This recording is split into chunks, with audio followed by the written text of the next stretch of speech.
Thank you very much, Michelle, and everyone for having me here. When I was asked to do the presentation, the hardest thing is always to trim it down. So I was like, oh, I'll trim it down to an hour. And then yesterday or 2 days ago, I found out I only had a half hour. So I will try to talk as quickly as possible and skip through and just point out the pearls. But all the slides will be available afterwards, so you don't have to worry about taking notes or missing anything. So today, like Michelle said, we're going to talk about what parents can do to help their teens with mental health. And I hope this is going to work. Oh, there we go. Okay. So she just talked about me. I'm not going to say anything more. I carry a clinical caseload myself. We're working with teens, and I also supervise a team of psychologists and behavior analysts who work with students with autism, and we provide a bunch of different services from toddlers to adults and couples all over the tri-state area. Okay, so like was previously mentioned, COVID has done a number on mental health. And we're seeing, basically double rates of anxiety and depression from last year in teens. Psychiatric ER visits are up. Attempted suicide, is up, much higher in girls than boys. And these are sort of not surprising, right? The whole country and the world is going through a traumatic event. And so there's going to be some fallout.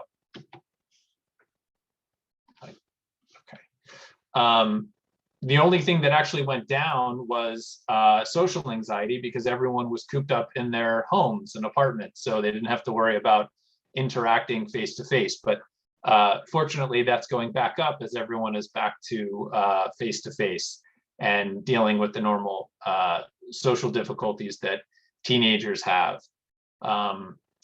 And when we turn to technology to connect us, which in some ways was amazing, right? Telehealth was really never a thing until COVID. On the one hand, it really helped us come together, but then also it's also brought out some negative impacts, which I think there's going to be another discussion on next week about that exact topic.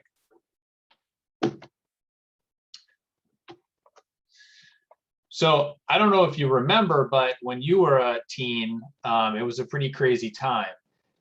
You're going through all these changes in your brain, in your body. You're trying to figure out who you are, outside of your family as you move from your nuclear family into the world. You have big emotions. Everything is super important. And you're balancing this need for autonomy with the fact that you still do need your parents. And the biggest thing is that you're trying to fit in, you're trying to figure out where you fit in. So to go through that experience during COVID, when basically the rug was pulled out from underneath you, you can see how it makes sense that teens would have such a hard time. And I've heard countless stories from families where there was all this conflict about wanting to go out, not understanding the risks of COVID, and just not seeing eye to eye from the parents and the teen.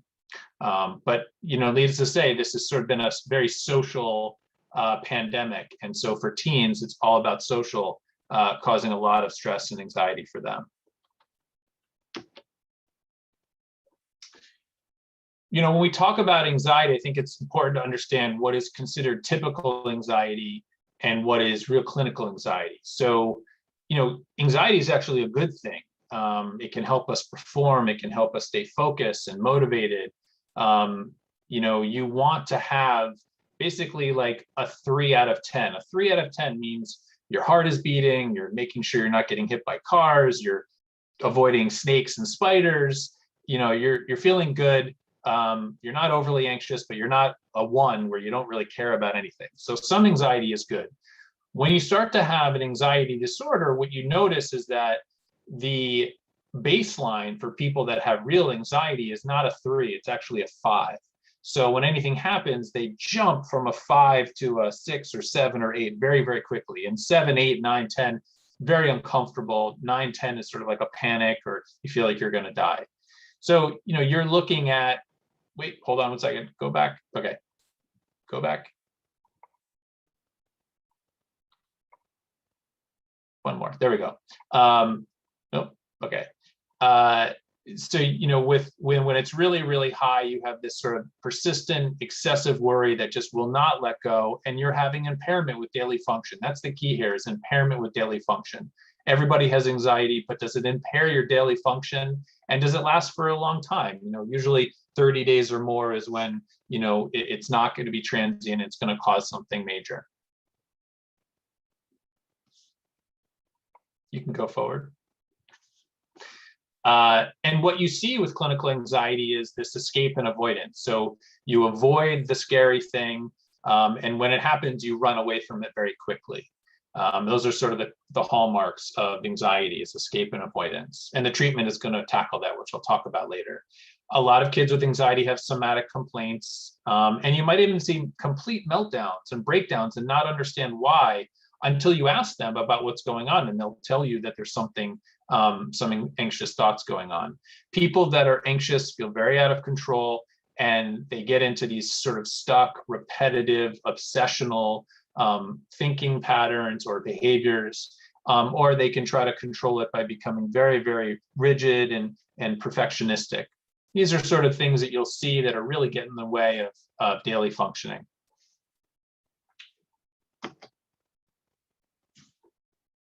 Next slide. Okay.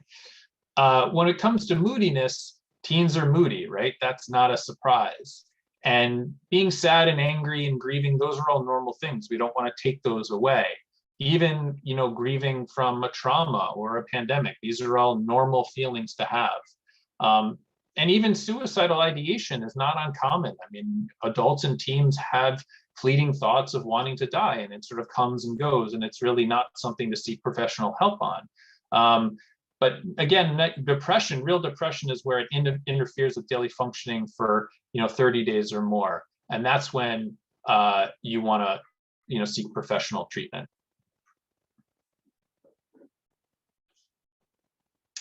So what are we looking for? So, you know, a teenager would just not look happy, not a lot of smiling, sort of hunched over. Energy is going to be low. They might talk about feeling worthless or empty. You might see more irritable. You know, again, teenagers are irritable to begin with, so the snappiness at home may be elevated. You might see changes in appetite. You might see focus problems, you know, not wanting to do things they usually enjoy.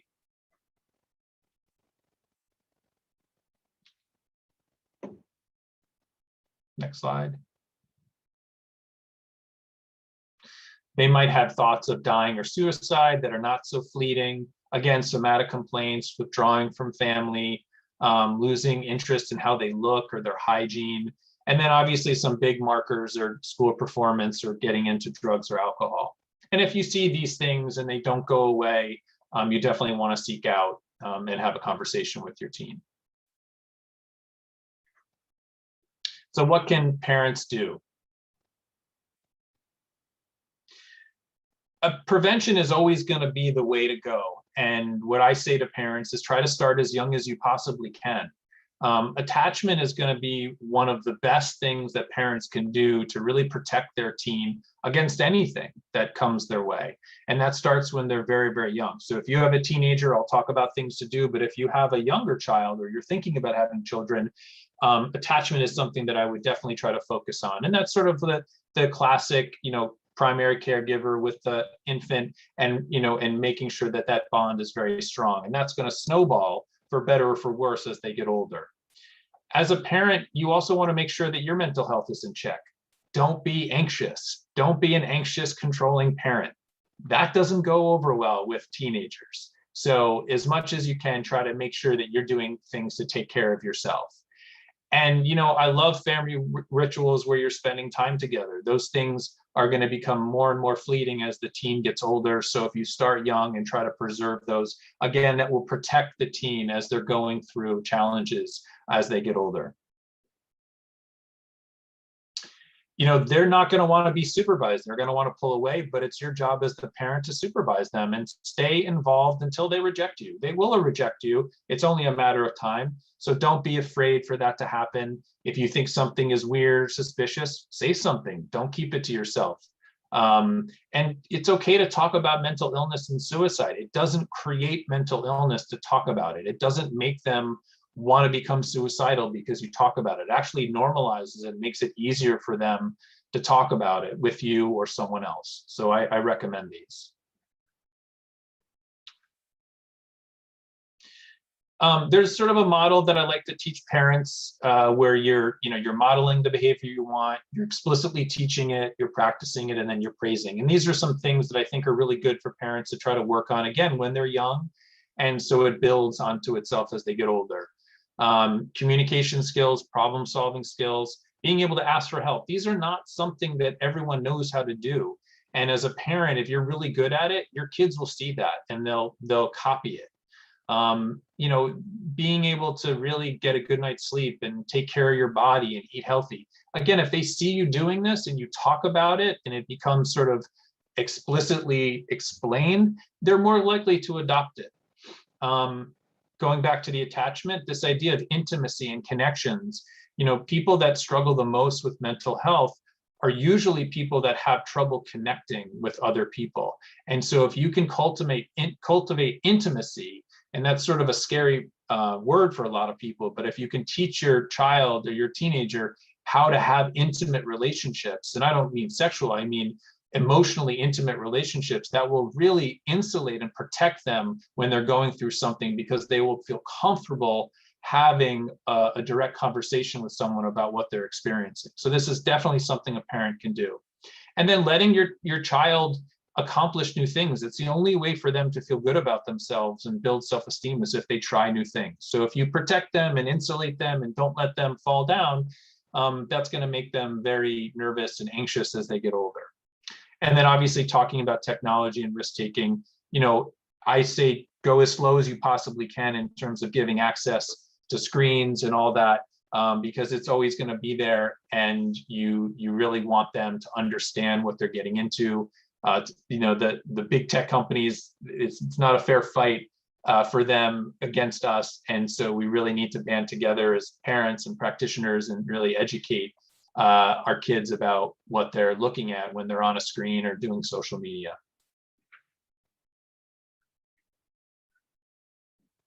So let's say you did everything you possibly could to prevent, but it still happens, and that will happen, right? You could have the most loving, intimate parents that are on top of everything I talked about, and you're still going to have a teenager who's struggling with mental health issues, right?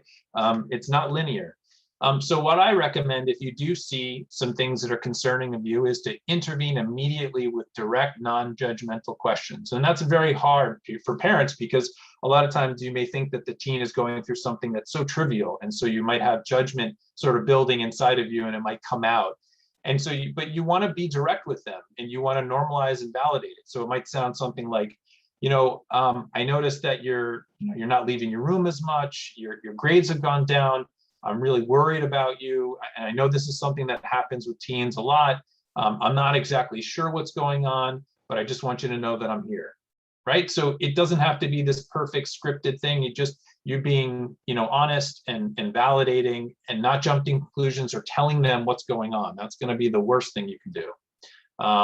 And take what they say seriously. So if they say something like, I can't believe Jennifer didn't look at me when I was walking down the hallway, and you're thinking to yourself like, oh my God, you're staying in your room because of that, right? Like, that's gonna come through, and then they're not gonna want to talk to you.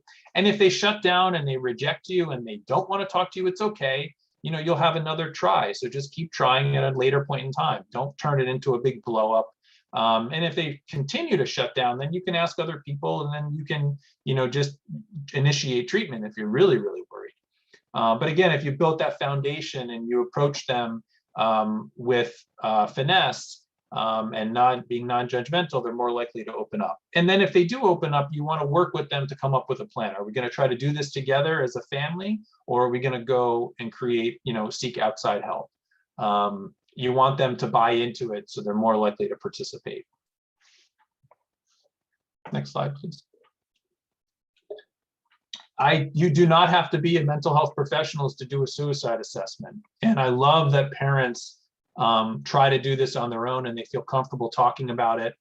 It doesn't mean you're not going to go to the hospital or seek professional help. It's just one step to sort of connect with your teen if they're really struggling. So if you're noticing a major change in their mood, or preoccupation with death or dying, or they start giving away things, or they're depressed, ask directly if they're thinking about suicide. Again, it's not going to make them want to kill themselves if they don't actually feel that way. Ask if they have a plan. Next slide, please. Ask if they've ever hurt themselves. And if they've answered any of these questions with anything close to a yes, then say, okay, well, let's try to come up with some sort of safety and supervision plan. A safety plan is not enough. Safety plan is like, okay, I'm going to take the knives out of the house. I'm going to lock up the balcony door. I'm going to hide all the pills in the home. Like, that's a safety plan. Supervision is really what they need, though, because teens are impulsive, and that's not enough just to trust that they're going to do it on their own. So you want to make sure you have eyes on them until they start, seeking treatment and things calm down a little bit. And then obviously, if you're worried about suicide, you do want to reach out to a professional. You don't want to let it sit. The best thing you can do is schedule a session with a professional, and they assess them and they say, this is really kind of not something to be worried about. This happens. The reason they said that was because X, Y, and Z. And then, but now you have this connection, you have a plan, you have a roadmap. It's always better to err on the side of caution and seek help than pretend like it's not a big deal because you're afraid to have the conversation. So if you were to seek professional help, this is what it would look like. And this is, what I do and what we do at our company. I recommend for anxiety and depression, there's tons of research to support individual cognitive behavioral therapy, or CBT. And really what it focuses on is two things. One is the thoughts, because we are a slave to our thoughts. And if you're having negative thoughts or worry thoughts or scary thoughts, that's going to impact what you do, and it's going to impact how you feel. So you focus on the thoughts, and you really educate the teen about their thoughts, and psychoeducate them about how powerful their thoughts are. And then you look at their behaviors, like what are they doing to cope with whatever they're going through? Are they hiding out in their room? Are they on their screen all day? Are they using alcohol or weed? Whatever it is they're doing, and you try to help them understand, like, hey, if you're depressed and you're hiding out in your room, that's only going to make you more depressed. So you have to take actual behavior to change that. And then you also teach them about other things, which again are not, inherent to everyone.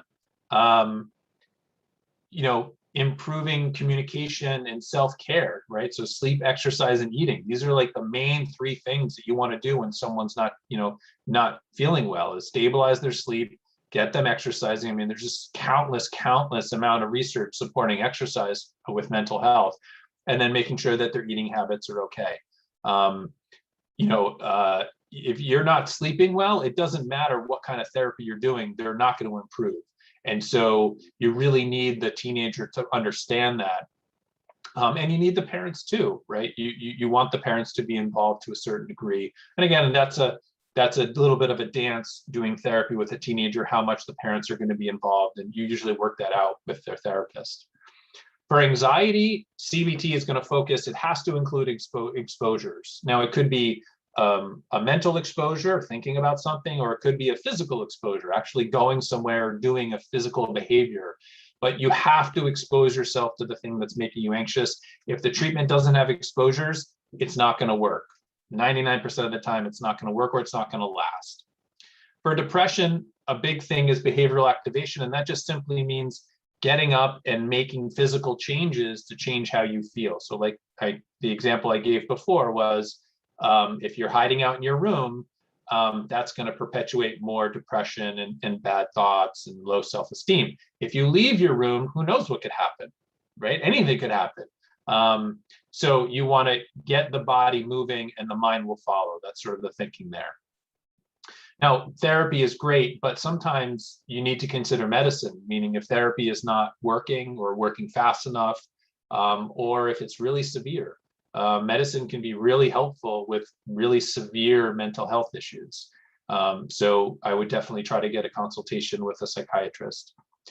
And with a teenager, again, depending on the issue, you want to try to have some sort of parent training. Parent training just means the parents are meeting with the professional alone to talk about their role in helping their teen. And there's a lot of things that parents can do. Some of them are small, like just making sure that you're reducing your critical comments, throughout the week. Or it could be really big, like having family meetings or spending special time together. Really depends on what the issues are. And then maybe move into family therapy, where the teen is meeting with their parents, with the therapist together to improve communication and reduce conflict. Usually the teen is struggling not in a vacuum, but as part of a system. And it's hard to help the teen if you don't also address the system. So I'm a huge proponent of family therapy. And with telehealth, it's actually so much easier to do these interventions. Before telehealth, it was, the stars would have to align to get all the family members and the parents together, but now it's so easy. And so that's really definitely one of the benefits of telehealth, is that you can do things therapeutically that just were so impossible beforehand. If you are going to make a try at therapy, you're looking at a minimum of weekly, minimum. There's just in my mind, there's no reason to start therapy every other week. If something is really going on that's serious, you just think about it. 45 minutes a week, 45 minutes out of 168 hours a week. I mean, how can you accomplish anything meaningful that way? So, but it's going to be 45 to 60 minutes. And I try to convince people that if you're going to try it, at least try it for 3 months. It's like going to a trainer, right? Like if you're trying to lose weight, you have to go to the gym multiple times and do it for a long time. You have to change your diet and change your exercise. So nothing's going to happen quickly in therapy, no matter how brilliant the therapist is or how much you like them. It just takes time. But the side effects on therapy are much less than they are for medicine. So sometimes it's better to start with therapy and then move into medicine if you can. And again, just like any therapy, the therapeutic alliance is the utmost importance with teens. They want someone who's real. They want someone who maybe is going to share personal things as well, so that they're teetering on that friendship sort of line with the therapist. They really want to feel connected in order to open up. They don't want another parent. They don't want another teacher. And if they smell that's what's happening, they're out. So parents have to really trust the therapist to say, okay, I'm going to let the therapist have a relationship with my child. And, I'm going to be involved as needed. And the teen is more likely to do better with that model. Next slide, please. So some action items for parents. So if you're sort of taking away from this webinar, what can you do? Just try to think about a couple things that maybe you can model a little bit better. Some of the things we talked about: communication, managing, your own screen usage, and if you can be a model, they're more likely to adopt that behavior as well. It's often high conflict with a teenager in the home, not even around the pandemic. So if you try to think about what are the pain points and the conflicts that you're having on a regular basis with your teen, and how can you bring them into the discussion to try to problem solve? There's a whole type of therapy called collaborative problem solving. And the whole model behind it is that the teen is not going to get better unless you can form some sort of coalition with the teen to problem solve what's going on. And I love that model. And teens want to feel in control. They want to feel like they have a say. So if you can try to do that, you're much more likely to make some gains. And then connection can't be overstated, excuse me. You're only going to have them in your home for a little bit more time before they leave. And if you try to think about your connection to your teen, and then how does that teen connect with other teens, maybe there's something that you can do. Maybe it's something that is not so much fun for you, but it's fun for them. And that will really sort of create more of a foundation should they need you in the future. Excuse me, my voice. Next slide, please. Here are two books that I think are kind of cool. How to Talk to So Teens Will Listen and Listen So Teens Will Talk. There's a whole series with young kids as well. So if you want something to read, these are two books to try. Next slide. And that is my presentation for today. Great, thank you so much, Josh. I see that we have about 1 or 2 questions in the chat. I don't know if anyone else has a few. They're welcome to unmute themselves or post in the chat. I'm going to ask the one that I see now, and maybe that will inspire others. A few more. If everybody could also just mute themselves, that would be great too. So this first one, Josh, is how do you walk the line between talking about suicide and giving them ideas they didn't have? I know you touched briefly on that, but if you could expand a little bit, that would be great. Sure.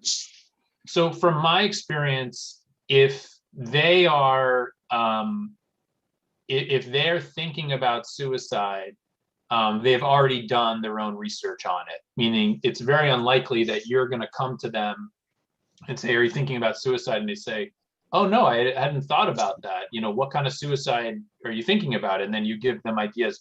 You know, by the time you're seeing it, they most likely have already done their own research, maybe talked to other friends, gone on the internet, and they probably already have a bunch of ideas in mind. It would be very rare that a parent would bring it up and the child had never even considered it or done any of their own research. So I wouldn't worry about that, but you can just do, you know, keep it open, you know, like, have you ever thought about hurting yourself? And then if they say no, okay, great. You know, well, if you ever, you know, think about it, I'd love to be able to talk to you about it. It's pretty common for people sometimes to have thoughts of wanting to hurt themselves when things get really tough, and no matter what's going on, we can always work through it, you know, something general like that. So you're not feeding them lines. Great, thank you. Do you find that parents sometimes feel threatened by the relationship that the teens start to then develop with their therapist? That's a great question. I do think some parents feel threatened and they want to be involved and they want to know what's happening in the session. And it makes sense, right? Like, you know, when you're giving your child over to someone else, who you don't know. I mean, they could come highly recommended, but you don't know this person. They're a total stranger. It's a big leap. It's a big leap of faith. I mean, it's like when you drop your child off at kindergarten for the first time and the teachers are now responsible for your child. I mean, you really have to trust that this person is going to take care of your child. I would say that any feeling a parent has is grist for the mill. And so if you're a parent and your child is in therapy and you notice your child is confiding in their therapist, maybe more than they're confiding in you, I would bring it up to the therapist and talk to them about it and share your concerns or your worries about it, because whatever you're feeling is going to be helpful for the therapist to know about. And who knows what could happen? Maybe it turns into family therapy, or there's some parent training that you can work on, some individual stuff that you could work on. So it's always better to share than to keep it to yourself. Great, thank you. What do you think that schools and community centers can do better to meet the mental health needs of children and teens? Wow, that's a tough one. Since I don't work in a school or in a community mental health center, I'm gonna just give that caveat, and maybe someone else from the panel could answer it better. I would say, you know, trying to involve the parents as much as possible and making them feel comfortable sharing. You know, sometimes there's professional boundaries between the school and the families, and it's hard to walk that line. But again, it's really a team approach. So the more information that the school has, the more on the lookout they can be with the student, and then they can intervene or act or bring it up with the parents. So, you know, having more communication, and parents need psychoeducation. You know, a lot of schools and community centers do a wonderful job of providing webinars and info sessions and coffee sessions to bring the parents in and educate them and give them resources. You know, so just making the parents feel welcome, and normalized and validated, I think is gonna help the parents, and the school work together to identify things as early as possible. Great, thank you. Okay, this one's kind of oddly phrased, so hopefully whoever's question this is, I am saying it the way you meant it to be said, but how do you reconcile respecting your child's privacy while also, if you feel this like sense that maybe your child's engaging in online activity that might be discussing suicide, you don't want to go on their phone, you don't want to read their messages, look at their browser history, but you also want to be kind of aware of what they're up to? That's a great question. That is something that has to start very early, because if you just all of a sudden come out of nowhere with your 15-year-old and say, I want to know what you're doing online, they're going to freak out and they're going to reject it. But if you've built that up from the moment they got a phone, at 9, 10, or whenever you give them a phone, that, look, this is your phone, but I have access to everything, right? Now they've been sort of inoculated to that, so that, okay, I have some access, but I don't have complete freedom. And then as they get older, you sort of move the needle a little bit, and it's more gradual rather than something abrupt. But again, if you suspect that they're in trouble, you should always speak up and always be direct about it, with the risk that you're going to upset them or turn them off, or you're going to get rejected. That's okay. I mean, part of a parent's job is to withstand all that, right? So I think it's much better to speak up and get your head bitten off once in a while than to not say something and something bad happen. Awesome. And I think this is kind of piggybacking off that last one. What are your thoughts on censoring some sensitive content around suicide, suicidal ideation, or discussion? Obviously, it's up to each parent to decide what their children watches and reads, but do you think it perpetuates a taboo? Or I definitely think censorship and supervision when they're younger is a great idea. From the moment they're on electronics, you're monitoring, controlling, but at some point you can't monitor or control, because they're going to find a way to get it. I mean, kids are going to hack whatever parent hack you come up with. So it's like an arms race. They're always going to win when it comes to technology, versus it for a teenager. So when they're a teen and they have a phone, I would be very reluctant to trying to impose restrictions on them. It would be more of when they're younger, definitely censoring and controlling. And then at some point, like if they're traveling around the city independently on their own, and they have a credit card, and they're hanging out with their friends, unsupervised, there's really, it would cause so much conflict to try to control the media that they're looking at. And I've seen parents try to do this, and I actually advise against it, because it sort of just erodes at the relationship, because it's like, you say you trust me, but then you're monitoring my phone, what websites I'm going on. You can't have it both ways. So again, start early, build up to it, and then speak up if you think something dangerous is happening. Okay, great. Someone just added in from one of our JCCs that recommends that they have a lot of teen volunteers where they work, and they try to share out that they're a safe adult for any teen that might need support. Do you have any tips for adults to help indicate to teens around them, professionals specifically, that they are a safe adult to come to? Say that a question again. Can you just repeat it? What would you say are good tips for adults to help indicate to teens around that there's someone safe that they can approach to talk to about mental health and suicide related issues? I mean, I would just be direct about it, right? So if you're at a school and you're teaching students about mental health issues, I would just talk about it directly with them. If you talk about it and you normalize it and validate it, they're more likely to open up about it. But if you look uncomfortable or try to skirt around it, then they're going to feel uncomfortable and skirt around it. So I think it's just about creating, sort of a safe environment where, it's what you talk about, and then they're more likely to come forward, and open up to whatever adult they feel closest to.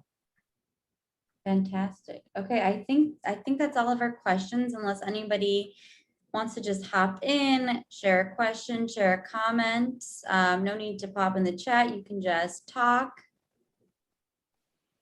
Can I jump in really quickly with just a question more relating to, you had touched a little bit on it, and it's more from a personal perspective, but my daughter's therapist wants to check in at every single therapy session, and there's nothing going on that isn't regular teenage angst stuff. So I just wanted to know, is that typical?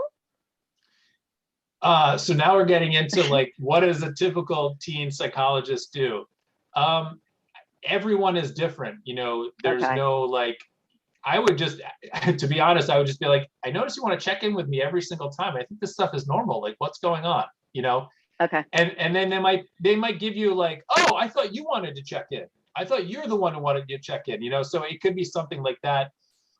They could be, you know, there's a million reasons why they might be doing it, but if something feels off, definitely speak up. Definitely speak up. Thank you. Sure. Good question. I love those little nuanced questions. Yeah, if anyone else has anything nuanced like that, please jump in. We still have a few more minutes.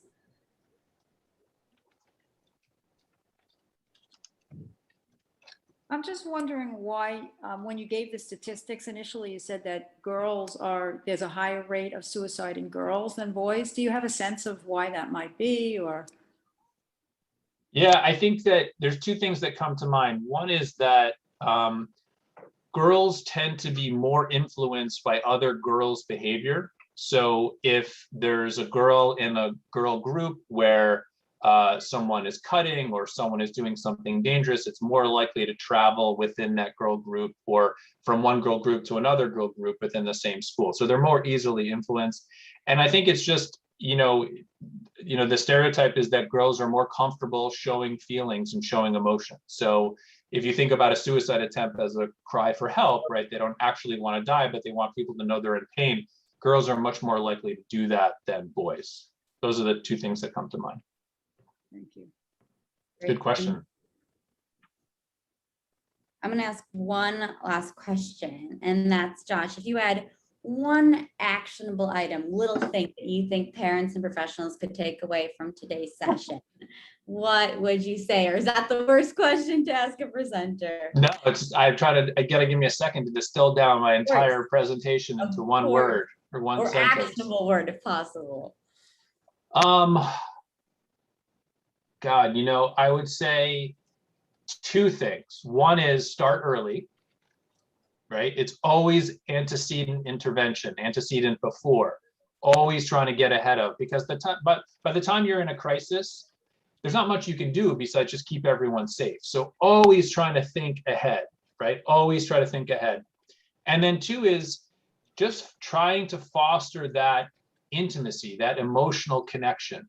That is something that is just so profound for people of all ages, all relationship categories, whether it's platonic or sexual or teacher and a student. That intimacy is what is going to save people.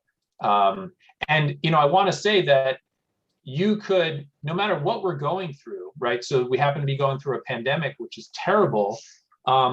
But it doesn't mean the family's going to fall apart. It could be actually that the family comes closer together. I've heard stories of teenagers and families coming together during this time because of the foundation that they had leading up to the pandemic. And now they went through this trauma of the pandemic, and the teen is opening up to their family because they're home. I mean, they were home for 15 months together, right? So now they have this opportunity and they're sharing and they're closer, right? So that's because of all the work the parents did leading up when they were younger, leading up to the moment, all the effort they put into having connection and modeling intimacy and open communication. And then there's other families that it's just totally blown everyone apart, right? Like all the stuff that was there leading up to the pandemic is just, it's like gasoline on top of it. And so you see more conflict, right? Because the foundation, the strong emotional attachment, intimacy foundation was not there. So it's not that going through a stressful event is necessarily bad. It's what are the foundations and the building blocks of that family leading into it, What? right? Like we can get through nearly anything if we're Yes, I connected did. and we can talk about I'm it. just listening to something, Go sorry. ahead, go ahead. I'll see Do you you mind downstairs. closing the door? Awesome. Thank you so much, Josh. I'm going to turn things over. Unless anyone has any last minute questions or comments, I am going to turn things back over to my colleague, Michelle, who's going to wrap things up for us. I Great, have well, a question, if I might. Oh, yes, please. I have a question regarding the youngest child in the house while there's a teenager in the house, and dealing with these conversations that often get heavy and heated. And how do you address that with the younger child? I see that maybe that child is getting left out, or maybe trying to compensate by not speaking. And I'm just wondering how to address the younger child during this. What's the age of the younger child? 8, 8, and then the teenager is how old? 15. 15, and those are the 2 kids in the home? What a wonderful opportunity for both of them, right? So the 8-year-old gets access to the coolest person in the world, right? I get to hang with my 15-year-old. It's a 2 boys or a boy and a girl? Boy and a girl. Which one's Girl is younger? youngest. Girl's youngest, okay. He's So- not that cool. He's not that cool. Oh, Sorry, no. So I would say it goes both ways, right? So the 8-year-old gets to be exposed to things that they wouldn't normally be exposed to, which can be very exciting for them. But then the teenager actually has to have more empathy to understand that when they talk to his sister, that what he says is going to have an impact on her in a way that might be negative. So, the onus, when I'm dealing with a couple, I try to play to the member of the couple that is the strongest, meaning the one that I can do the most work with. So is a teenager, cognitively a teenager, and you can talk to and work with your teenager and get them to change their behavior? And we're working on that. Working on it. Yeah, it's a work in progress. I would be direct. I mean, if they understand that they're saying things that are developmentally inappropriate for his sister, and it's going to hurt her, it's going to harm her by exposing her to something that's confusing, that might be upsetting, and just to, take a beat, talk in private, that's a good opportunity for your son to learn empathy and communication skills.